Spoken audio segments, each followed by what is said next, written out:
Bapa dalam surga, kembali hamba datang ke hadapan hadirat-Mu pagi hari ini mengucap syukur atas kasih, kemurahan, berkat, anugerah dan rahmat Tuhan yang telah menjaga melindungi hamba-Mu hari kemarin, tidur malam hari kemarin dengan tenang, dengan nyaman, dengan suka, dengan bahagia, dengan damai sejahtera dan koalisi tidur terbaik semua karena kasih, anugerah, berkat dan rahmat Tuhan. Terima kasih Bapa, Tuhan telah membangunkan hamba untuk memasuki hari yang baru pada hari Minggu tanggal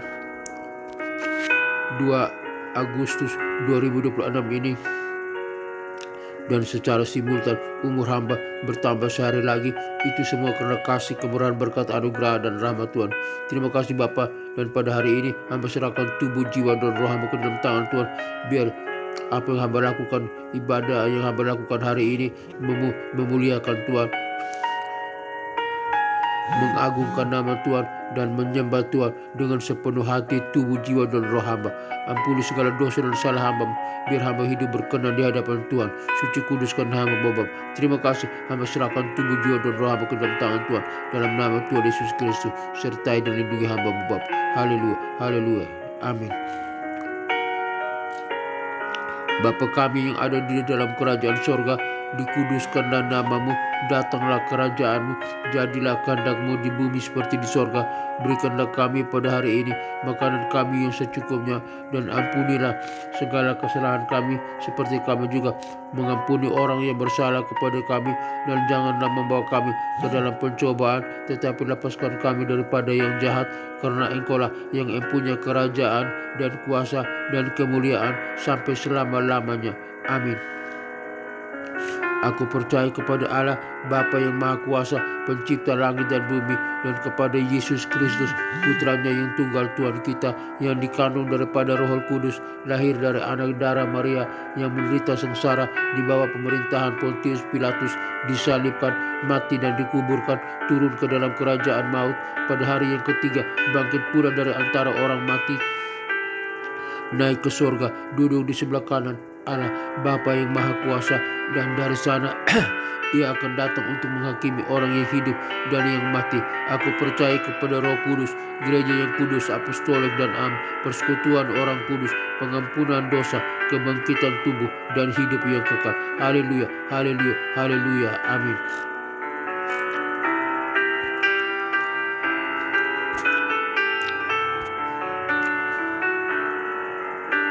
Kebenaran firman Tuhan hari ini dengan judul Mengenal Fondasi Kebenaran yang Tak Tergoyahkan. Mengenal fondasi kebenaran yang tak tergoyahkan. Naskah ayat Alkitab hari ini Matius 7 ayat 24 sampai 27 dan Lukas 6 ayat 47 sampai 49.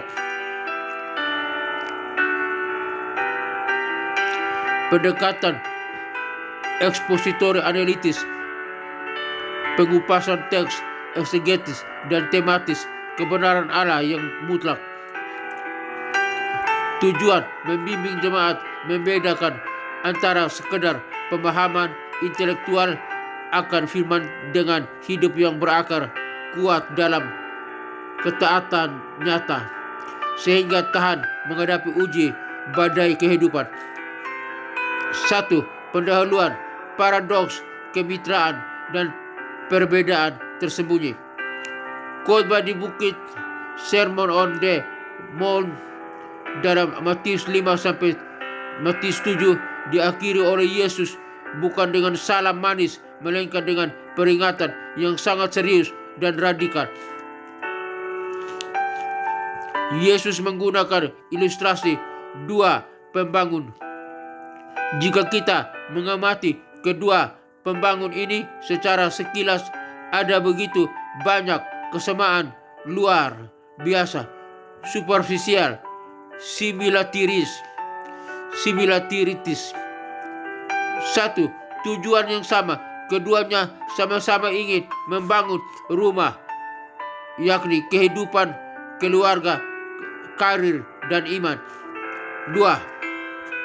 Bahan yang mungkin sama.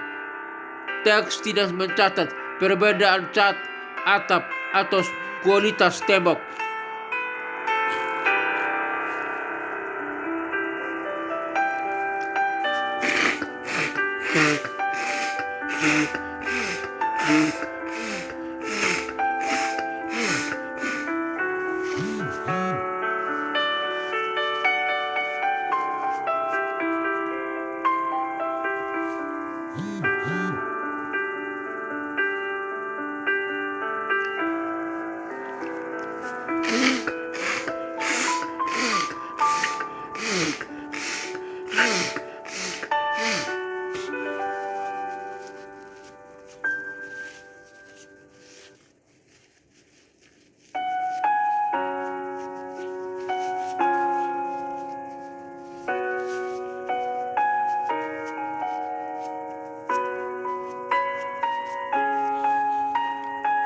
Tiga, ujian yang sama.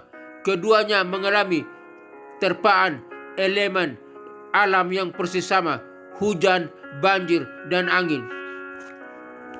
Namun di balik semua kemiripan permukaan itu terdapat satu perbedaan mendasar yang tersembunyi di bawah tanah, yakni kualitas fondasinya.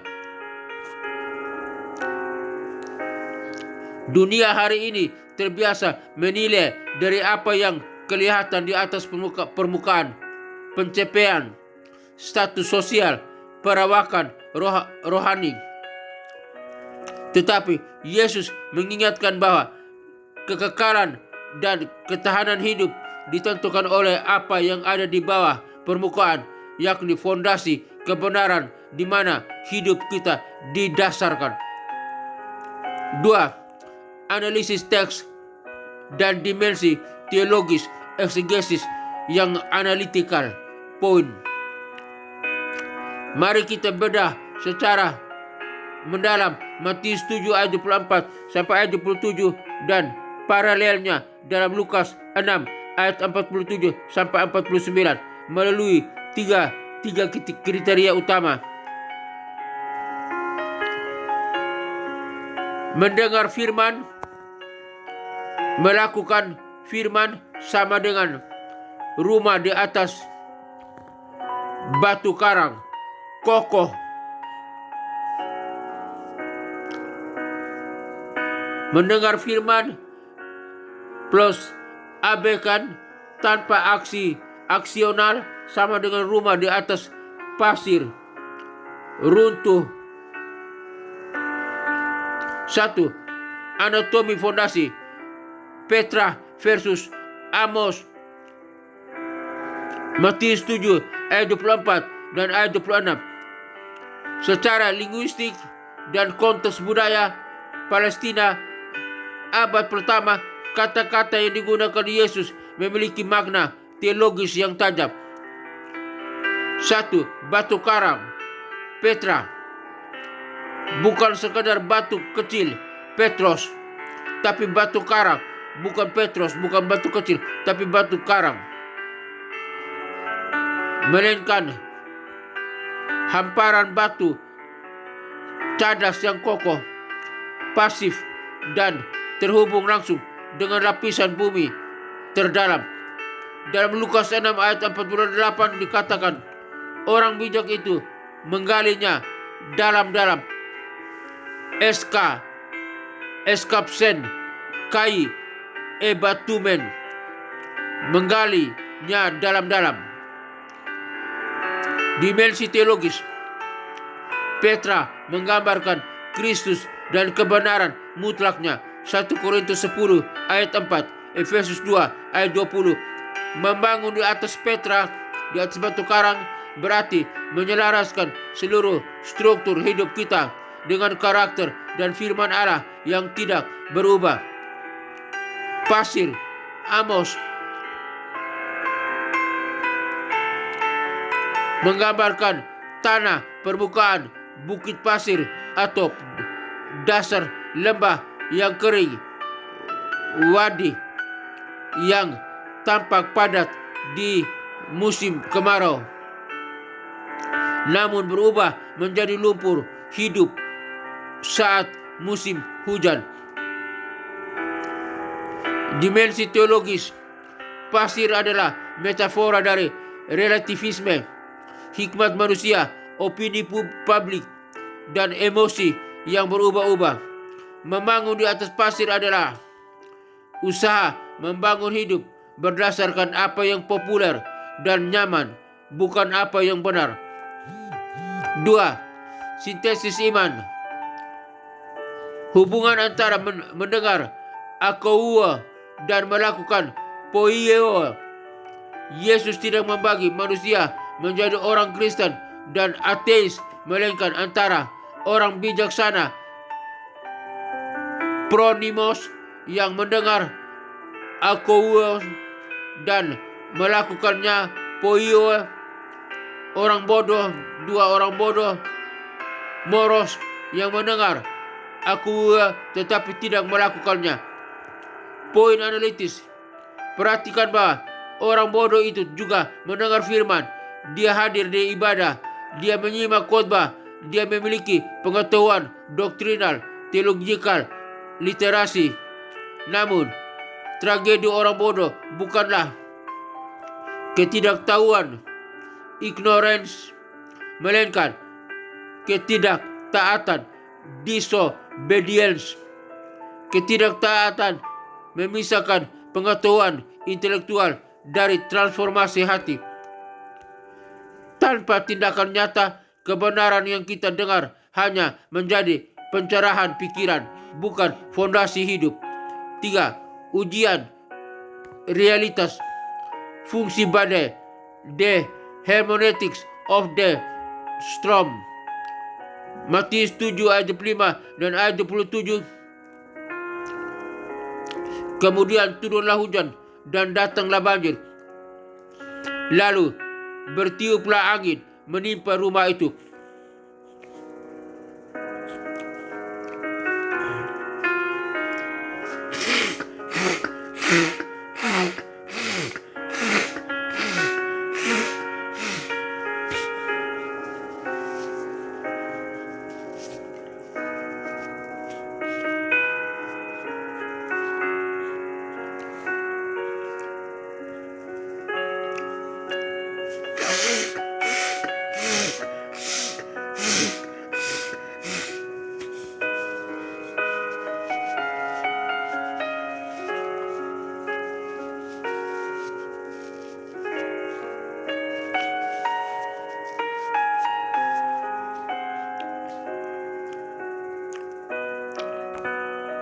Dan fenomena penting tentang badai dalam teks ini.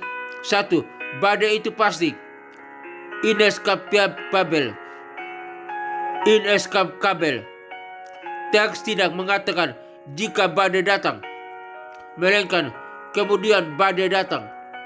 Kekristenan tidak menjanjikan hidup bebas ujian, melainkan jaminan ketahanan di dalam ujian. 2. Badai adalah alat penguji diskriminatori. Badai tidak merusakkan fondasi, badai menyingkapkan fondasi. Hujan dari atas, tekanan dari luar, banjir dari bawah, krisis yang mengguncang dasar, dan angin dari samping, serangan opini dan pengajaran sesat akan menguji di mana posisi berdiri kita yang sebenarnya.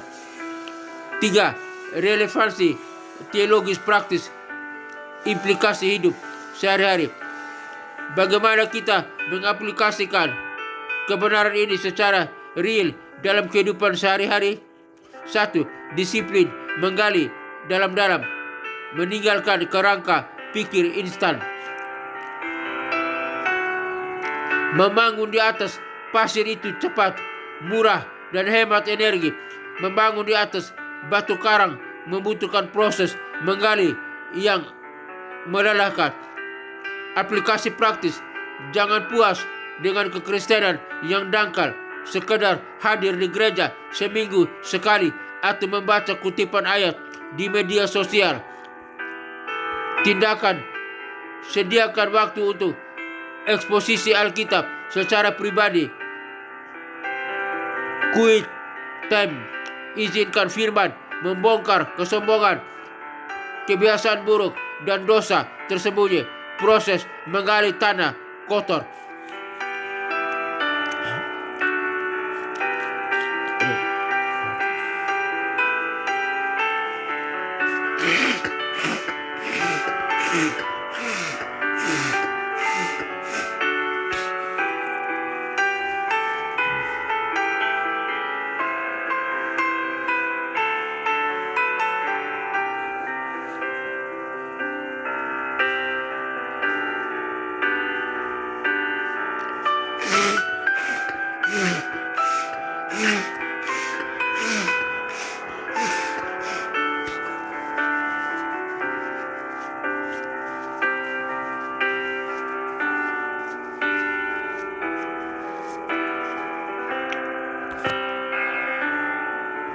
2. Menguji otoritas keputusan, menolak relativisme. Di era di mana dunia mengajarkan lakukan apa yang membuatmu bahagia, orang bijak berkata, aku melakukan apa yang firman Allah katakan benar.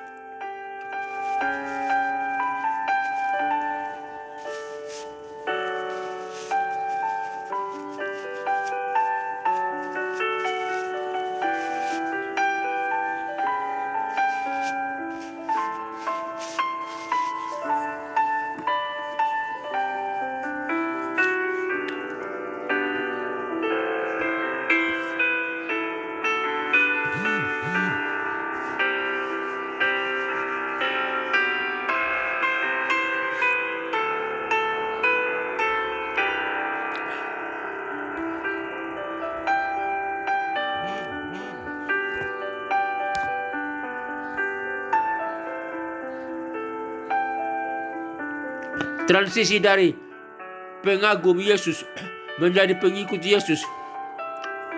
Banyak orang kagum pada ajaran Yesus, tetapi kasih dan kedamaian. Tetapi sedikit yang mau tunduk pada otoritasnya saat perintahnya berbenturan dengan keinginan pribadi. Misalnya perintah mengampuni musuh, menjaga kesucian hidup, atau memikul salib. Langkah-langkah konkret, evaluasi hidup Anda minggu ini. Apakah area firman yang sudah sering Anda dengar tetapi selalu Anda tunda melakukannya? Apa itu soal mengampuni seseorang? Apakah itu kejujuran dalam bisnis, pekerjaan? Apakah itu komitmen dalam melayani? Mulailah ketaatan itu hari ini. Ketaatan kecil hari ini adalah satu batu penyusun fondasi masa depan Anda. Kesimpulan dan refleksi akhir. Pada akhirnya, rumah di atas pasir tidak runtuh saat cuaca cerah. Rumah itu runtuh saat badai datang, dan hebatlah kerusakannya. Matius 7 ayat 27. Keruntuhan hidup manusia, baik dalam pernikahan, iman, maupun karakter, jarang terjadi secara mendadak. Keruntuhan itu adalah hasil akhir dari keputusan bertahun-tahun untuk mendengarkan kebenaran tanpa pernah mengizinkan kebenaran itu merubah tindakan kita. Kristus adalah sang batu karang Petra. Ia telah menyerahkan dirinya di kayu salib agar kita memiliki akses kepada kebenaran yang menyelamatkan. Pertanyaan bagi kita setiap minggu bukan sekadar bagaimana khotbah hari ini, melainkan bagaimana saya akan melakukan firman ini dalam hidup saya besok pagi.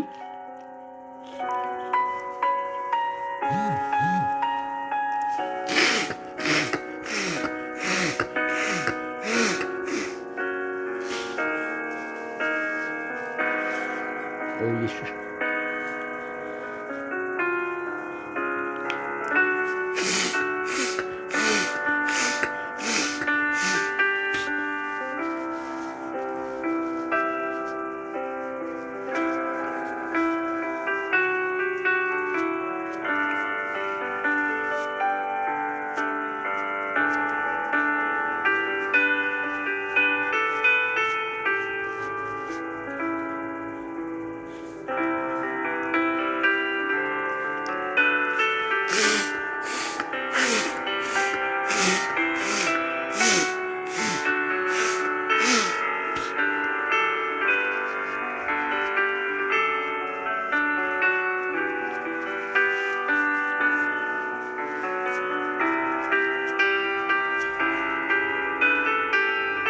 Pertanyaan refleksi diri.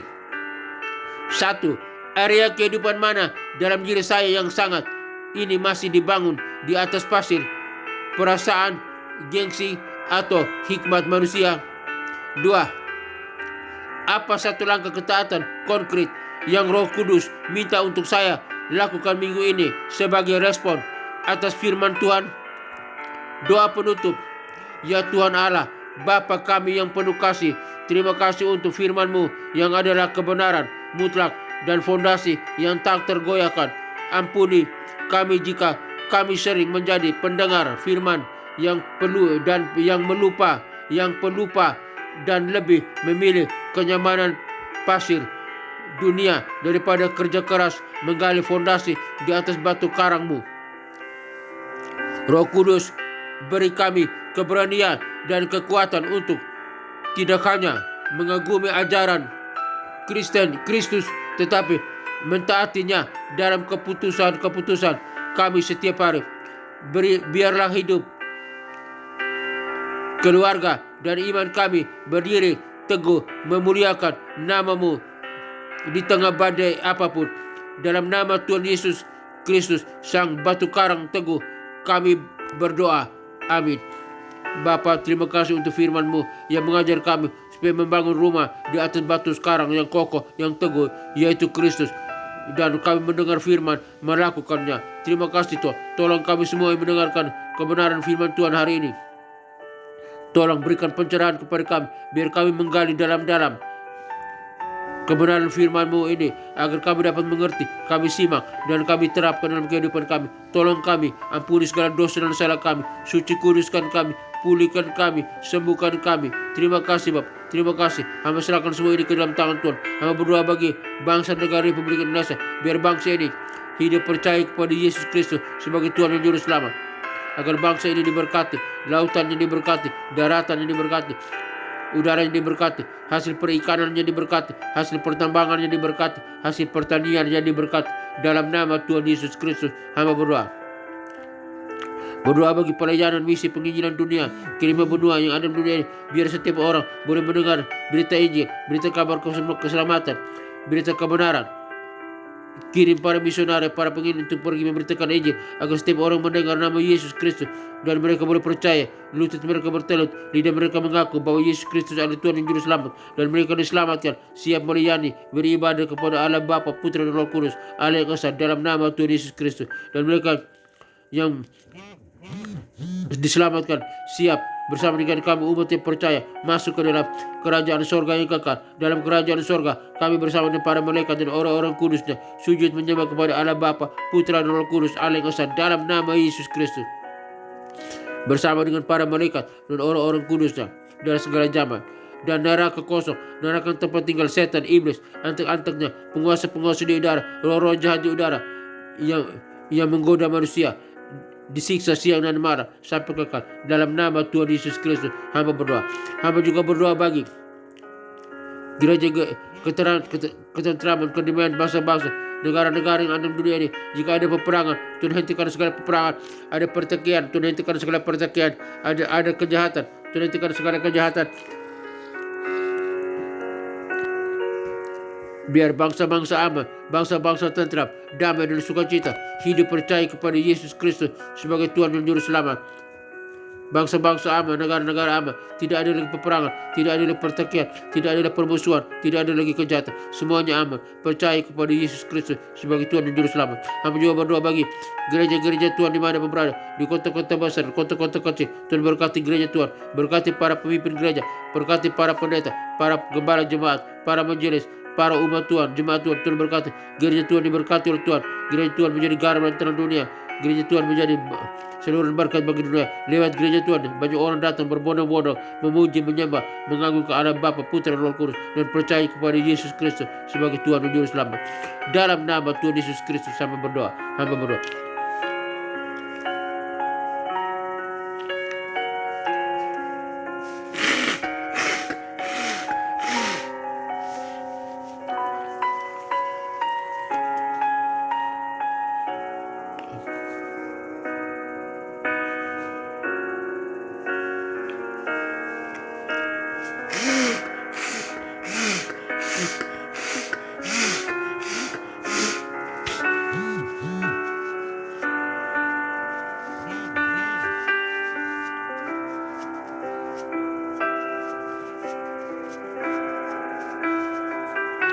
Hamba juga berdoa bagi sekolah-sekolah tinggi teologi, sekolah-sekolah Alkitab, sekolah-sekolah penginjilan.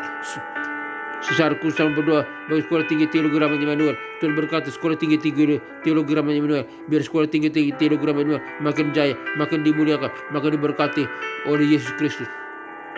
Kirim jiwa-jiwa orang-orang boleh datang belajar di sekolah tinggi teologi Ramadhan Emmanuel lewat program S1, S2 dan S3, dan sekolah tinggi teologi Ramadhan Emmanuel menjadi garam dan terang dunia.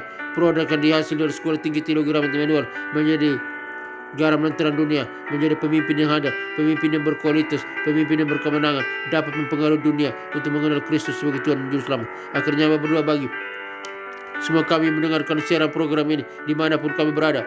Semua Tuhan berkati kami, lindungi kami, yang lemah Tuhan kuatkan, yang berdosa Tuhan ampuni, yang sakit Tuhan sembuhkan, penyakit di kaki, di tangan, di mata, di organ tubuh kami, di jantung, di paru-paru, di ginjal, batu empedu, penyakit cuci darah, penyakit lemah ginjal, penyakit di pankreas, di seluruh kami, penyakit diabetes, seluruh pencernaan, seluruh pernapasan, Tuhan berkati, Tuhan pulihkan semua, Tuhan.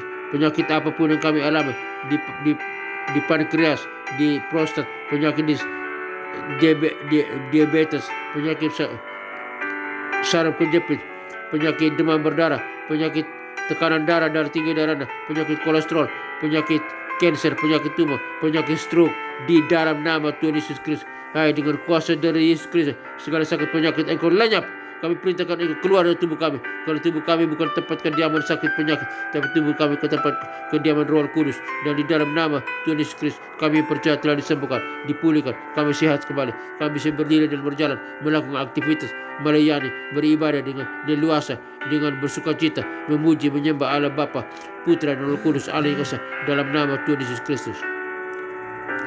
Akhirnya Bapa dalam surga, keluarga Kristen yang berdoa, Tuhan berkati keluarga Kristen, biar keluarga Kristen menjadi garam dan terang dunia, menjadi berkat bagi dunia, dalam nama Tuhan Yesus Kristus. Kami berdoa. Kami juga berdoa bagi kami semua mendengarkan siaran program yang dimanapun kami berada. Kami butuh berkat, kasih, kemurahan, anugerah dan penyertaan Tuhan. Semoga Tuhan damai sejahtera, Gembala Agung kita, mengajari di dalam kita apa yang berkenan baginya. Bagi Dialah segala kemuliaan sampai selama-lamanya. Tuhan menyinari engkau dengan wajahnya dan memberikan engkau kasih karunia. Tuhan menyinari engkau dengan wajahnya dan memberikan engkau sukacita dan kebahagiaan. Tuhan menghadapkan wajahnya kepadamu dan memberikan engkau damai sejahtera. Kiranya berkat Allah Bapa, Putra dan Roh Kudus, berkat Yesus Kristus turun atas kita sekalian, memberkati usaha, toko dagangan, bisnis kita, memberkati pekerjaan kita, memberkati keluarga kita, memberkati studi kita, memberkati kesehatan kita, memberkati pelayanan kita. Apapun yang kita kerjakan, jika sesuai dengan kehendak Tuhan dan berkenan di mata Tuhan, semuanya diberkati oleh Tuhan. Kami terima berkat Allah Bapa, Putra dan Roh Kudus, Allah yang Esa, dalam nama Tuhan Yesus Kristus. Kami terima berkat Tuhan. Haleluya, haleluya, haleluya. Kami terima berkat Tuhan. Haleluya, haleluya. Amin.